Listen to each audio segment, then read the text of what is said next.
விருச்சக லக்னத்துடைய பிறவி கர்மா அப்படிங்கிறத பார்க்கலாங்க சார். விருச்சக லக்னத்துல பிறந்தவங்களுக்கு ஒரு குணாதிசயம் அப்படிங்கிறது இருக்கும் இல்லைங்களா? அத பத்தி சொல்லுங்க. இப்ப இந்த விருச்சக லக்னத்துக்கு ஒரு குணாதிசயம் சிறந்தது பார்த்தீங்கன்னா, ஆழ் மனது அவங்களை வழிநடத்தும். இன்ட்யூஷன் காலபுருஷன் 8ஆம் இடம். வேலை அமைப்பு அப்படிங்கிறது எப்படி இருக்குங்க சார்? எங்க போனாலும் ஒரு நிர்வாகம் உண்டு. வாக்கு மத்தவங்கள சொல்லி வேலை வாங்குற அம்சம் இருக்கும். தொழில் அமைப்பு அப்படிங்கிறது எப்படி இருக்குங்க சார்? தொழில் அம்சத்து இவங்களுக்கு 10ஆம் அதிபதியே திருமண அமைப்பு அப்படிங்கிறது எப்படி இருக்குங்க சார்? இவங்களுக்கு 7ஆம் அதிபதியே 12ஆம் அதிபதியா வரனால, திருமணம் சம்பந்தப்பட்ட விஷயங்கள மட்டும் அவசரக்கூடாது. குழந்தை பாக்கியம் அப்படிங்கிறது எப்படி அமையுங்க சார்? விருச்சக லக்னத்துக்கு பார்த்தீங்கன்னா, குழந்தை பாக்கியத்தால், குழந்தை அம்சத்தால் ப்ராப்பர்ட்டி அப்படிங்கிறது எப்படி அமையுங்க? இவங்க பிறந்த ஊர் அருகில் சொத்து உண்டு. ஒரு இடம் வாங்கினதுக்கு அது அருகிலே இன்னொரு சொத்து உண்டு. ஃப்ரெண்ட்ஷிப் அப்படிங்கிறது எப்படி இருக்கும்? இப்போ இந்த விருச்சக லக்னத்துக்கு பார்த்தீங்கன்னா, ஆண் பெண் அந்த டிஃபரன்ஷியேட் கிடையாது. ஆண் நண்பரும் பெண் நண்பரும் சரிசமமாக பழகக்கூடிய அம்சம் உண்டு. விருச்சக லக்னத்துல பிறந்தவங்களுக்கு அவங்க லைஃப்ல எல்லாமே பெஸ்ட்டாக கிடைக்கிறதுக்கு கட்டாயம் செல்ல வேண்டிய கோயில் அப்படின்னா எதுவாக இருக்குங்க? மென்மேலும் ஒரு ஷைன் பண்ணக்கூடியதுக்கு 2 கோயில் இருக்குங்க.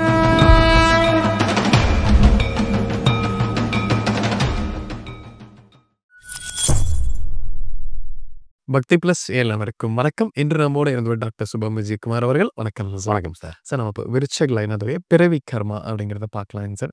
விருச்சக லக்னத்துல பிறந்தவங்களுக்கு ஒரு குணாதிசயம் அப்படிங்கிறது இருக்கும் இல்லைங்களா? அதை பத்தி சொல்லுங்க. இப்போ இந்த விருச்சக லக்னத்துக்கு ஒரு குணாதிசயம் சிறந்தது பார்த்தீங்கன்னா, ஆழ் மனது அவங்களை வழிநடத்தும். இன்ட்யூஷன் காலபுருஷன் 8ஆம் இடம். இவங்களுக்கு ஒரு இன்ட்யூஷன் வரும். பர்ஃபெக்டாக வேலை செய்யும். அது இல்லாமல் வாக்குப்பளிதம் இருக்கும். ஆசிரியர் தன்மை. இவங்க ஒரு விஷயத்த சொல்லி இது பண்ணுங்க, இது பண்ணாதீங்கன்னு முடிவெடுப்பாங்க. பர்ஃபெக்ட்டா நடக்கும். அந்த அளவுக்கு சிறப்பு அம்சம் இருக்கு. இவங்களுக்கு இந்த கோயில் சம்மந்தப்பட்டதெல்லாம் இவங்க அந்த ஆழ் மனது கூட ஈஸியா கனெக்ட் ஆகுற ராசி. இவங்க செவ்வாயோட அம்சம் இருக்கு. பர்ஃபெக்ட்டா பண்ணுவாங்க. ஆனா, இவங்க நடக்கிற பர்ஃபெக்ட் மத்தவங்ககிட்ட எதிர்பார்க்க முடியாது. அது ஒண்ணு தான். ஆக மொத்தம் இவங்க மத்தவங்களுக்கு செய்யும் வேலைகள் கடின உழைப்பாளி. பிசினஸ் சம்மந்தப்பட்டதுல அரசியல் தொடர்புல ஈஸியா கனெக்ட் ஆயிருவாங்க. இவங்க பார்க்க போய் ஒருத்தர் பார்க்குறாருன்னா, நேரடியா பெரிய ஆட்கள், அதாவது அது பெரிய பொசிஷன் இருப்பாங்க. அவங்களோட ஈஸியா கனெக்ட் ஆகக்கூடிய அம்சம் உண்டு. பணம் சம்மந்தப்பட்ட டிரான்சாக்ஷன் இவர நம்பி தைரியமா பணம் குடுக்கல் வாங்கல்லாம் இருக்கும். திருப்பி பர்ஃபெக்ட்டா குடுக்கக்கூடிய அம்சம் ஆழ் மனதிலேயே அவங்களுக்கு இருக்குங்கிறது மாற்று கருத்தே கிடையாது. விருச்சிக லக்னத்துல பிறந்தவங்களுக்கு வேலை அமைப்பு அப்படிங்கிறது எப்படி இருக்குங்க சார்? அவங்க பிறவியிலிருந்து இந்த அமைப்புல இருப்பாங்க அப்படின்னா என்ன சொல்லலாங்க?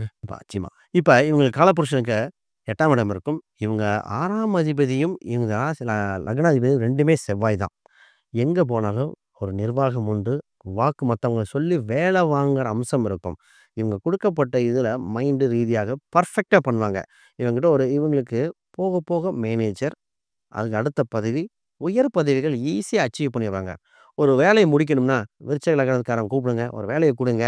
பர்ஃபெக்ட்டா முடிச்சு குடுக்கக்கூடிய அம்சம் இருக்கு.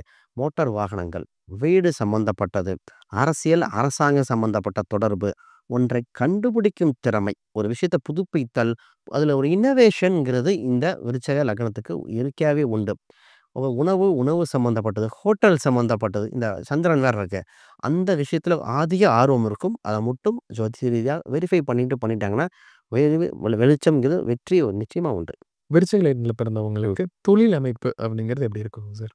இப்ப தொழில் அம்சத்து இவங்களுக்கு 10ஆம் அதிபதியே சூரியனா வருது.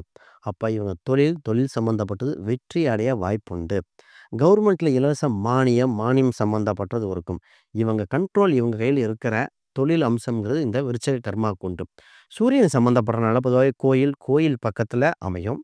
அது மட்டும் இல்லாம பெரிய பெரிய அதிகாரிகள், அரசியல் தலைவர்கள், பொலிட்டீஷியன்ல ஈஸியா கனெக்ட் ஆயிருவாங்க. கவர்மெண்ட் கான்ட்ராக்ட் எடுக்கணுமா? கவர்மெண்ட் ரிலேட்டடா ஒரு பிசினஸா? கவர்மெண்ட்ல லோனா? எதா இருந்தாலும் இந்த பிசினஸுக்கு இவங்களுக்கு நிச்சயமா கிடைக்கும்ங்கிறது மாற்று கருத்தே இல்ல. ஒரே வட்டம் சிவாலய கோயிலுக்கு மட்டும் அடிக்கடி போயிட்டு வந்தாங்கன்னா, தொழில்ல இன்னும் வெளிச்சம், இன்னும் வெற்றி. விருச்சிக லக்னத்துல பிறந்தவங்களுக்கு திருமண அமைப்பு அப்படிங்கிறது எப்படி இருக்குங்க சார்? இந்த விருச்சிக லக்னங்க ஒரு சில விஷயங்கள் கவனமா இருக்க சொல்லுவோம். அதுல குறிப்பா பார்த்தீங்கன்னா திருமணம். ஏன்னா, இவங்களுக்கு 7ஆம் அதிபதி, 12ஆம் அதிபதியா வரனால, திருமணம் சம்பந்தப்பட்ட விஷயங்கள மட்டும் அவசரக்கூடாது. பொதுவா இவங்க இயற்கையா திருமணம் நடக்கும். ஆனா 7க்குரிய 12 சம்மந்தப்படும்போது, இவங்க திருமணத்தில அவசர முடிவு எடுத்து இதாகும். சரி, நல்லபடியா நடக்குது. அப்ப மனைவி வந்த பின் யோகம் உண்டு. மனைவி பார்த்தீங்கன்னா, அவங்களும் நிர்வாக திறமை இருக்கும். வேலைக்கு செல்லும் மனைவி வரக்கூடிய கால அம்சம் இருக்கு. இவங்களுக்கு உறவில் திருமணம் இல்ல பெண்ணே பார்த்தீங்கன்னா பக்கத்துல இருப்பாங்க. உறவு சொந்தக்காரங்க கொண்டு வந்து டக்குன்னு குடுப்பாங்க. அத்தை வர்க்கத்தினர் ஜாதகம் கொண்டு வந்து கொடுக்க வாய்ப்புண்டு. இவங்க நண்பர்கள் வட்டாரத்துல அந்த பெண் முடிவாகக்கூடிய அம்சம் இருக்கு. திருமணம் முடிஞ்சதுக்கப்புறம் ஒரே ஒரு டைம் லாங் ட்ரிப் ஒண்ணு போயிட்டு வரணும். லாங் ட்ராவல் வெளிமாநிலம், வெளிநாடு போயிட்டு வந்ததுக்கப்புறம் திருமண உறவு, ரிலேஷன்ஷிப் எல்லாமே பெர்ஃபெக்ட்டா இருக்கும். திருமண உறவுல சின்ன ஒரு பிரச்சனையா, ஒரு லாங் ட்ரிப் தான். வேறு பிற மொழி பேசும் மாநிலம், வெளிநாடு போயிட்டு வந்துட்டா அந்த பிரச்சனை ஈஸியா சால்வ் ஆயிரும். இவங்க பிறவி கருவாவே இதாங்க. விருச்சிக லக்னத்தில பிறந்தவங்களுக்கு குழந்தை பாக்கியம் அப்படிங்கிறது எப்படி அமையுங்க சார்? விருச்சிக லக்னத்துக்கு பார்த்தீங்கன்னா, குழந்தை பாக்கியத்தால், குழந்தை அம்சத்தால் யோகம் உள்ள ராசி. குடும்பத்தில குழந்தை வந்தப்புறம் தான் குடும்பம் நிரந்தர அமைப்பு. ஏன்னா 2ஆம் அதிபதி 5 இவங்களுக்கு ஈஸியா இருக்கும். குழந்தை வந்த பின் வருமானம் அதிகரிக்கும். குழந்தை யோகம் உண்டு. குழந்தையால் இவங்க மகிழ்ச்சி பெறுகிற லக்னத்த பார்த்தீங்கன்னா, விருச்சிக லக்னம். இந்த விருச்சிக லக்னத்துக்கு குழந்தை, அதுவும் ஆண் குழந்தை பிறந்த பின் இன்னும் வளர்ச்சி இருக்கும். அதுவும் ஆண், பெண்ங்கிறதுக்காக பிரிச்சு பேசுறதில்ல. இதே இது ஆனா, குழந்தை பிறந்த பின் நல்லா இருக்கும். இவங்களுக்கு குலதெய்வ கோயில் பேரு, குலதெய்வ பேர இவங்க பொதுவா வைக்கக்கூடிய அம்சம் இருக்கும். ஒரு குழந்தை லேட் ஆகுதுன்னா, நேரா போய் குலதெய்வத்த ஒரு டைம் முறையிட்டா, உடனே குடுக்குற அம்சம் இந்த லக்னத்துக்கு உண்டுங்கிறது. அது விருச்சிக லக்னத்துக்கு உண்டுங்கிறது சிறப்பம்சம். விருச்சிக லக்னத்தில பிறந்தவங்களுக்கு ப்ராப்பர்ட்டி அப்படிங்கிறது எப்படி அமையுங்க? அவங்க எந்த மாரி இடங்கள்ல வீடு வாங்கலாம் அப்படிங்கிறத பத்தி சொல்லுங்க. நிச்சயமா. இவங்களுக்கு இந்த வீடு, இடம் இதெல்லாம் பார்க்கக்கூடிய வண்டி, வாகனம், சொத்துங்கிறது உறுதியா ஒண்ணுங்க. சொத்து இவங்க ஆழ் மனச உறுத்திக்கிட்டே இருக்கும். ஒரு விஷயம் நடக்கலையா, ஒரு வண்டி, வீடு, ஒரு பெயிண்ட் அடிங்க அந்த மாரி சொல்லுவோம். சொத்து பார்த்தீங்கன்னா, இவங்களுக்கு 4ஆம் அதிபதி சனி, 3ஆம் அதிபதி சரி. அப்ப இவங்க பொறந்த ஊரு அருகில் சொத்து உண்டு. ஒரு இடம் வாங்குனதுக்கு அது அருகிலே இன்னொரு சொத்து உண்டு. தம்பியோட ஷேர் போட்டு வாங்கக்கூடிய யோகம் உண்டு. அப்ப இப்போ கட்ன வீடு, அதாவது பூர்வீக சொத்து அந்த மாரி அமையற அம்சம் இருக்கு. ஆக மொத்தம் சொத்துங்கிறது உறுதியா அமையும். அது வந்ததுக்கப்புறம் இன்னும் வெற்றியா இருக்கும். சொத்து பார்க்கும்போது கோயில் பக்கத்துல ஒரு சில கோயில் அருகிலே இருக்குங்க. வீட்டு பக்கத்துல ஈபி கம்பம், டிரான்ஸ்ஃபார்மரு இந்த மாரி கொஞ்சம் அருகிலே அமையும். இவங்களுக்கு சொன்னீங்கன்னா, "சார் எங்க வீட்டு பக்கத்துல பேங்க் இருக்காங்க, டீச்சர் இருக்காங்க, கவர்மெண்ட் எம்ப்ளாயி." ஆக மொத்தம் இந்த அம்சம் இருக்கிற இடத்துல சொத்து மட்டும் ஒண்ணு அமைஞ்சிருச்சுன்னா, இவங்களுக்கு அந்த வாஸ்துப்படி இயற்கையாவே எல்லாமே செட் ஆயி வந்துரும். இவங்க போய் போர் போட்டா தண்ணி இயற்கையாவே வரும். அப்ப தண்ணி சம்மந்தப்பட்டதுல நல்ல இது கிடைக்கக்கூடிய அம்சம் இருக்கு. பக்கத்துல ஸ்கூலு எல்லாம் இது அமையும். அந்த இடத்த மட்டும் புடிக்கட்டும். இவங்க வாழ்க்கையில பல உயரங்களுக்கு போவாங்கன்னு மாற்று கருத்தே இல்ல. விருச்சிக லக்னத்தில பிறந்தவங்களுக்கு உடல்நலம் அப்படிங்கிறது எப்படி இருக்கும்? அவங்க லைஃப் டைம் எந்த மாரி பிரச்சனைகள் வரலாம்? இதெல்லாம் கவனமா இருக்க வேணுங்கய்யா. பொதுவா எல்லாத்துக்கும் உடல் நலம் அப்படின்னு சொல்லுவோம். அந்த விருச்சக லக்னத்துக்கு உடல்நிலையில கவனமா இருக்க வேண்டியது வண்டி, வாகனத்தில் பயணித்தல். செவ்வாய்ங்கிறது ஒரு சில நேரத்தில காலபுருஷன் 8ஆம் அதிபதி லக்னமா வருது. விபத்துகள் ஏற்பட வாய்ப்புண்டு. அப்ப ஃபர்ஸ்ட்டு இது கவனமா இருக்கணும். வண்டியில் மெதுவா தான் போகணும். இவங்களுக்கு 6ஆம் இடத்துல செவ்வாய்ங்க பிரஷர குறிக்கும். உடம்புல சின்ன சின்ன தழும்புகள குறிக்கும். அது வெப்பமான பொருட்கள் தொடும்பொழுதோ, கரண்ட் சம்மந்தப்பட்டதுல கொஞ்சம் கவனமா கையாள வேண்டும். ரத்தத்திலோட அணுக்கள் எண்ணிக்கை மட்டும் அதிகரித்தோம். நெறைய டக்குன்னு கம்ப்ளைண்ட்னா, ரத்தத்திலோட அணுக்கள் எண்ணிக்கை குறைவு அப்படின்னு ஃபர்ஸ்ட்டு பாயிண்ட் நிக்கும். அப்ப அந்த ஒரு பாயிண்ட்ட கவனமா இருக்க வேண்டியது உண்டு. இவங்களுக்கு சந்திரன் இவங்க ராசியில பொதுவாவே தன்மை நீச்சம் அடையறது. மனசு மட்டும் பார்த்தீங்கன்னா, டக்குனு அலபாஞ்சுகிட்டே இருக்கும். அந்த ஒண்ண கண்ட்ரோல் பண்ணிட்டா மனசும், உடலும் இது மட்டும் கரெக்ட்டா பண்ணிக்கணும். அதற்கு பௌர்ணமி சம்மந்தப்பட்ட ஒரு விரதமோ, பௌர்ணமி சம்மந்தப்பட்ட அன்னைக்கு ஒரு கோயில் லாங் ட்ரிப்போ ஒண்ணு போயிட்டு வந்துட்டா, இந்த உடல்நிலை சம்மந்தப்பட்ட எவ்வளோ பெரிய பிரச்சனை இருந்தாலும் மீண்டு வந்துருவாங்க. மாற்று கருத்தே இல்ல. விருச்சிக லக்னத்தில பிறந்தவங்களுக்கு ஃப்ரெண்ட்ஷிப் அப்படிங்கிறது எப்படி இருக்கும்? அவங்களுடைய சுத்தத்தில அவங்க எந்த மாரி பழக்கவழக்கங்கள வச்சுக்குவாங்க? அப்படிங்கிறத பத்தி சொல்லுங்க. இப்ப இந்த விருச்சிக லக்னத்துக்கு பார்த்தீங்கன்னா, ஆண், பெண் அந்த டிஃபரன்ஷியேட் கிடையாது. ஆண் நண்பரும், பெண் நண்பரும் சமமா சரிசமமா பழகக்கூடிய அம்சம் உண்டு. இவங்க உறவினர் மாரி பழகக்கூடிய அம்சம் இருக்கு. குறிப்பா பார்த்தீங்கன்னா, நண்பர்கள் வெளிநாடு, வெளியூரு அந்த மாரி. பொறந்த ஊர விட்டு வெளியூர்ல இருக்கிற நண்பர்களோட ரொம்ப க்ளோஸ் ஆக ஆரம்பிச்சுருவாங்க.